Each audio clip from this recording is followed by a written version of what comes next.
Bonjour tout le monde, ceci est ma 41e vidéo.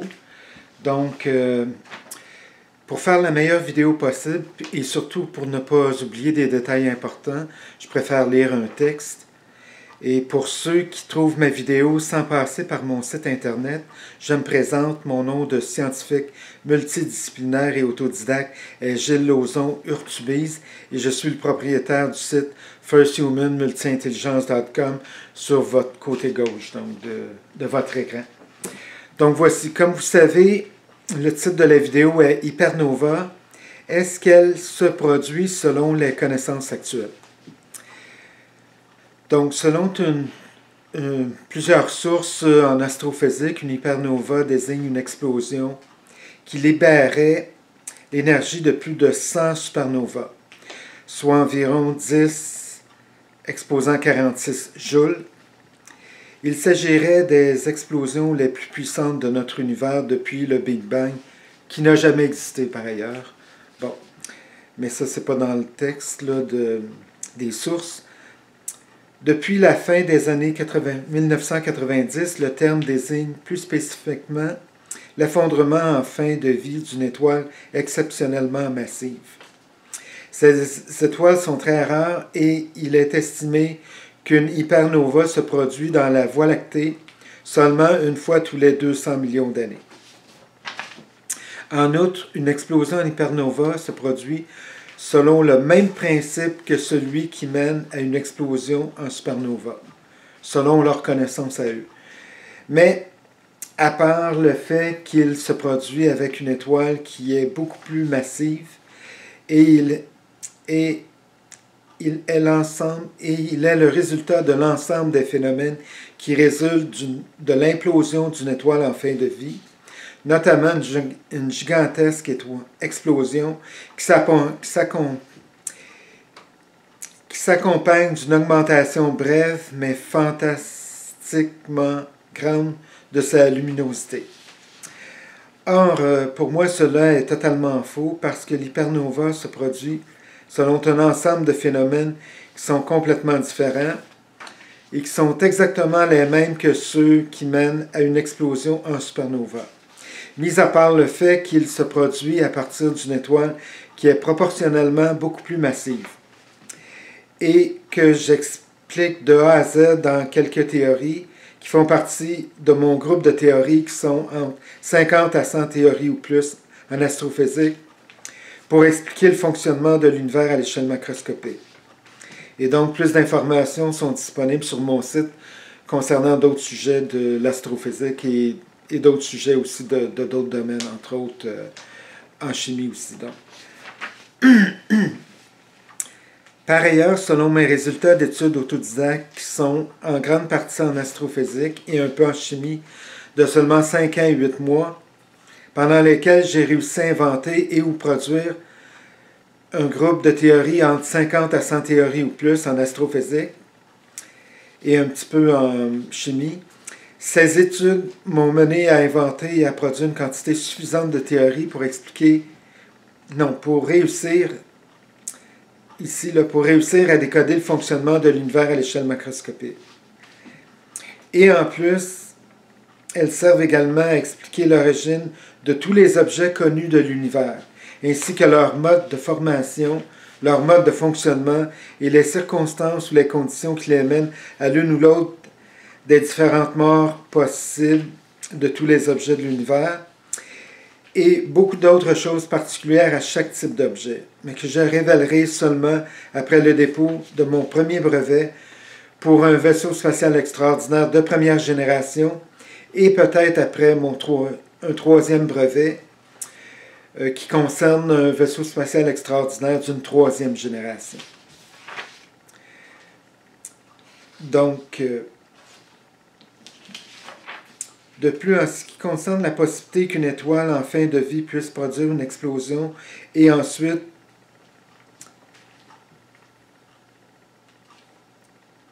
une hypernova, c'est impossible parce que le seul type d'explosion qui passe d'abord par une implosion... Ah oui, c'est ça, désolé, je recommence. le paragraphe. De plus, en ce qui concerne la possibilité d'une étoile en fin de vie puisse produire une implosion et ensuite une explosion, c'est impossible. Parce que le seul type d'explosion qui passe d'abord par une implosion, c'est celui d'un moyen artificiel inventé par l'homme, qui est la bombe à assemblage par implosion, qui utilise le principe de l'implosion pour atteindre la disposition supercritique qui déclenchera la réaction de fission et donc d'explosion. Or, en dehors d'une pensée magique accommodante, ce cheminement complexe ne peut pas se produire naturellement dans la nature. Donc, et parmi ma quantité suffisante de théories pour réussir à décoder le fonctionnement de l'univers à l'échelle macroscopique, parmi ces théories, il y a une quantité suffisante de théories qui servent à expliquer de A à Z les conditions qui mènent à une explosion en hypernova. Et ces théories sont toutes basées sur une ou plusieurs relations de cause physique à effet physique et rien d'autre. Et forcément, aucune forme de pensée magique, mathématique accommodante ou d'une quelconque autre forme de pensée magique. Par ailleurs, et selon mes résultats d'études autodidactes, qui sont en grande partie en astrophysique et un peu en chimie, de seulement 5 ans et 8 mois, et pendant lesquels j'ai réussi à inventer et ou produire entre 50 à 100 théories en astrophysique. Ces études m'ont mené à inventer ou produire donc une quantité suffisante de théories pour réussir à décoder le fonctionnement de l'univers et donc à l'échelle macroscopique, mais que je révélerai seulement après le dépôt de mon brevet pour mon vaisseau spatial extraordinaire. Selon une source qui est hypothèse. Non, d'accord, ça c'est un autre sujet. D'autre part, en ce qui concerne mon imposante théorie du fonctionnement de l'univers à l'échelle macroscopique, elle doit comporter quelque part entre 3000 et 6000 pages ou plus, comme celle-ci, donc 8,5 par 11, de documents, avec la même grandeur de caractère. Donc, caractère normal de caractère pour des articles scientifiques. Donc, par ailleurs, en ce qui me concerne, il n'y a aucune chance pour que mon esprit logique, physique, extrêmement élevé, puisse être embêté ou trompé par de quelconques branches des mathématiques complexes. Et parmi mes 50 à 100 théories ou plus de mon imposante théorème du fonctionnement de l'univers à l'échelle macroscopique, il n'y en a aucune qui ait un quelconque lien de dépendance aux mathématiques. Et parmi les mêmes théories, il n'y en a aucune d'entre elles qui peut être qualifiée d'une ou plusieurs formes de pensée magique accommodantes. Parce que mon esprit logique physique extrêmement élevé, il origine d'une curiosité de la nature qui est insatiable et qui a commencé à partir d'un bas âge qui est de seulement 5 ans ou 6 ans ou même un peu avant. Et qui a duré jusqu'à maintenant, donc.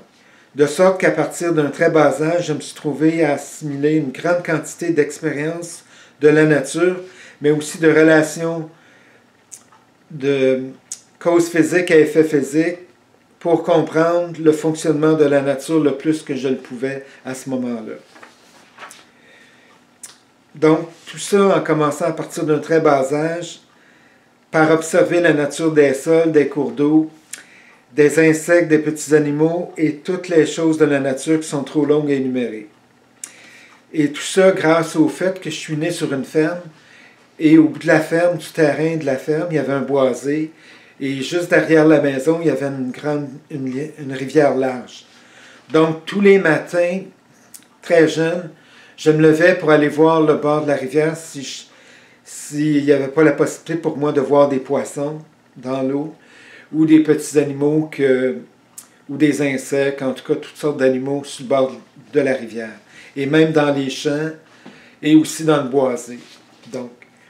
Donc depuis plusieurs dizaines d'années, j'ai réussi à accumuler une quantité considérable de relations, d'expériences de la nature et de relations de causes physiques à effets physiques dans mon disque dur biologique ou mon cerveau, si vous voulez, parce que cela est extrêmement utile par la suite pour être en mesure de différencier les choses possibles des choses impossibles. Et entre autres, de ne jamais être piégé par toutes sortes de pensées magiques mathématiques ou autres formes de pensée magique, qui n'ont rien en commun avec la réalité physique.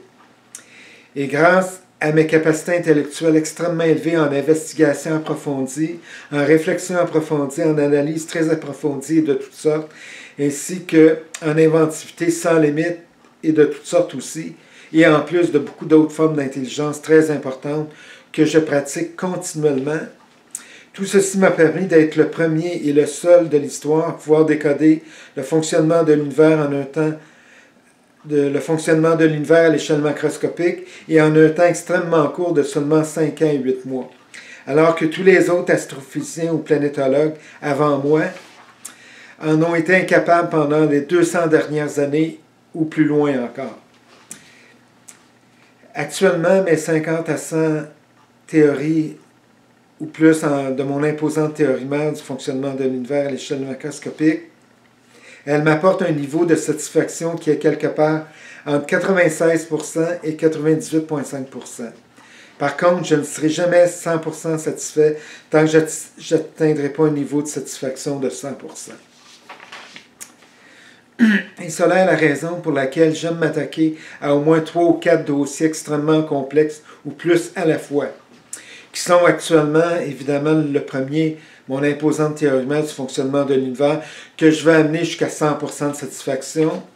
Le deuxième dossier, mon brevet, qui comporte entre 300 et 350 pages pour un vaisseau spatial extraordinaire.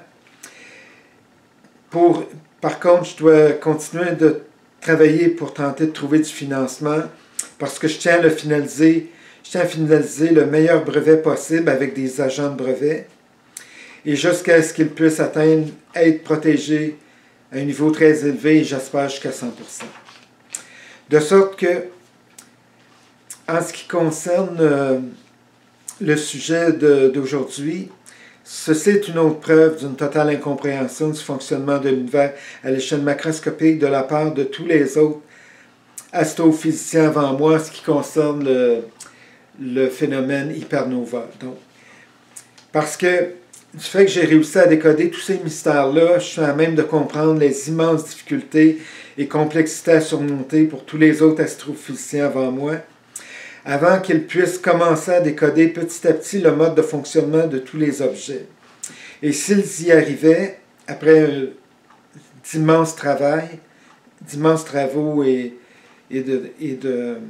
donc, après d'immenses travaux, là, à ce moment-là, il leur faudrait être capable de commencer à produire différentes théories jusqu'à ce qu'elles deviennent satisfaisantes et en accord les unes avec les autres. Et s'ils réussissaient à atteindre un tel niveau de difficulté, il faudrait qu'ils poursuivent pour être capables de commencer à produire une quantité suffisante de théories qui puissent toutes être complémentaires jusqu'à ce qu'elles réussissent à expliquer le fonctionnement de l'univers de A à Z ou presque, jusqu'à preuve du contraire, de manière à atteindre le même niveau d'explication que celle de toutes mes théories de mon imposante théorie mère du fonctionnement de l'univers à l'échelle macroscopique. Donc, du fait que j'ai réussi ces immenses travaux, il est très facile pour moi de comprendre pourquoi personne avant moi n'a eu une quelconque chance de réussir un tel exploit.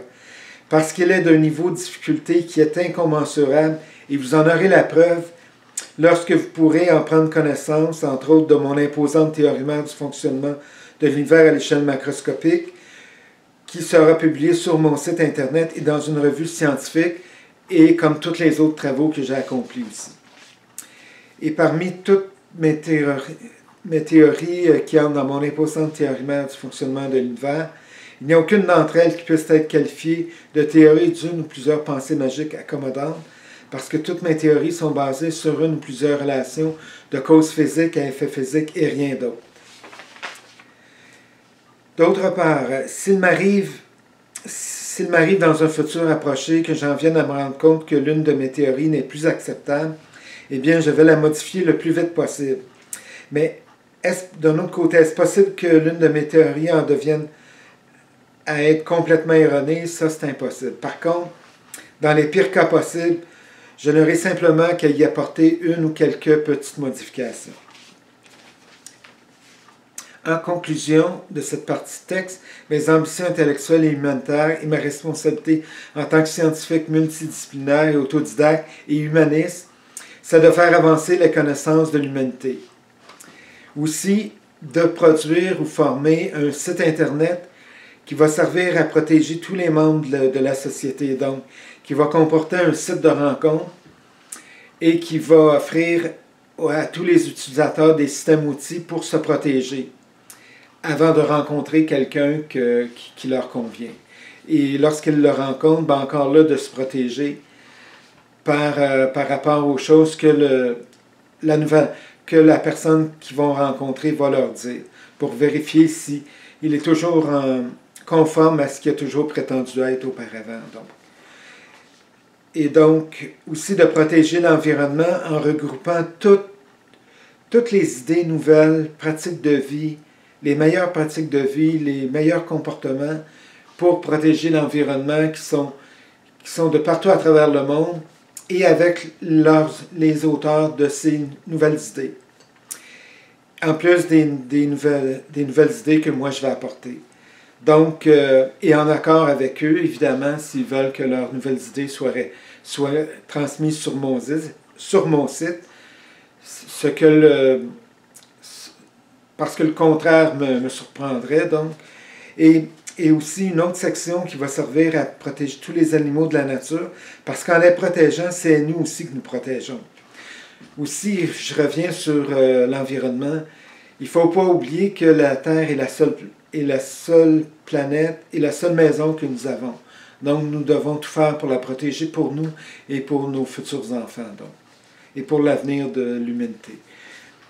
Et donc, aussi, une multitude de systèmes outils qui va servir à promouvoir la paix dans le public, mais à tous les niveaux de la société. Une autre section qui va expliquer par l'entremise de systèmes outils les raisons extrêmement importantes pourquoi la démocratie est si importante pour nous protéger de nous-mêmes par rapport à de mauvaises actions que nous pourrions faire sous le coup de l'émotion. Et donc, pour protéger tout le monde, protéger l'avenir de l'humanité et l'avenir de tous les enfants. Donc, autre chose, le terme impossible est un terme pour moi que je ne respecterai jamais et tant et aussi longtemps que je serai suffisamment en bonne condition physique, intellectuelle et mentale. D'autre part, j'ai besoin d'aide pour commencer à former un petit centre de recherche en astrophysique, physique des particules, chimie, biologie et médecine sous une forme de PPP. Pour ceux qui ne connaissent pas le terme PPP, il signifie partenariat public-privé. Parce que par la suite, j'ai l'intention de racheter les investissements gouvernementaux pour ultimement devenir le seul propriétaire du centre de recherche et des autres entreprises, parce que je veux les protéger par rapport à leur mission, qui est le fait de produire un maximum de bonnes choses possibles pour la société et pour l'avenir de l'humanité. Et donc, l'argent, c'est important pour moi, mais seulement pour me permettre de produire davantage de bonnes choses, et rien d'autre.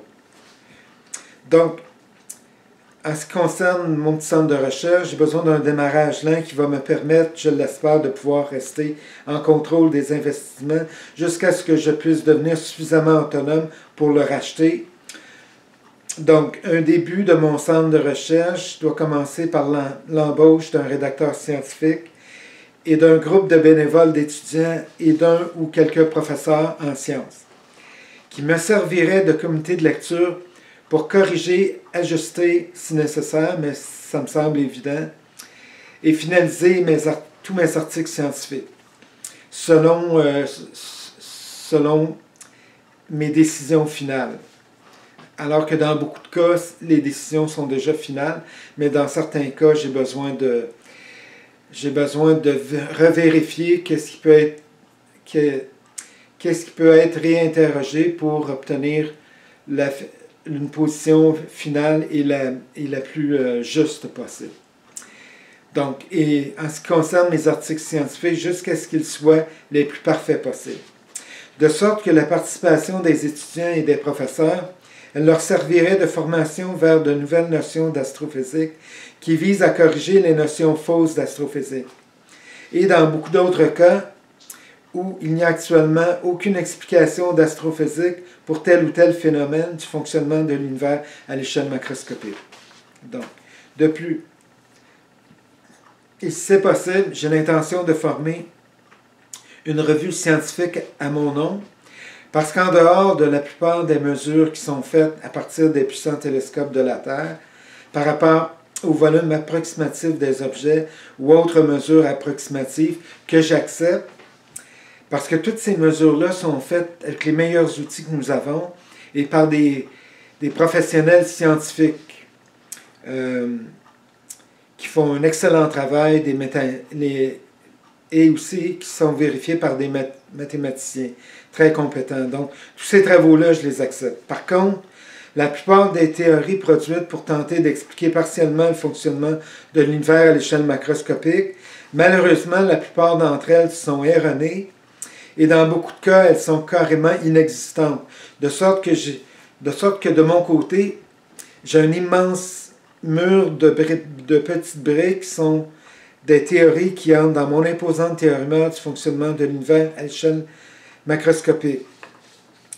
Donc, et qui servent aussi à expliquer de A à Z, ou presque, l'origine de tous les objets connus de l'univers, ainsi que leur mode de formation, leur mode de fonctionnement, les circonstances ou conditions qui mènent à l'une ou l'autre des différentes morts possibles, et beaucoup d'autres choses particulières à chaque type d'objet.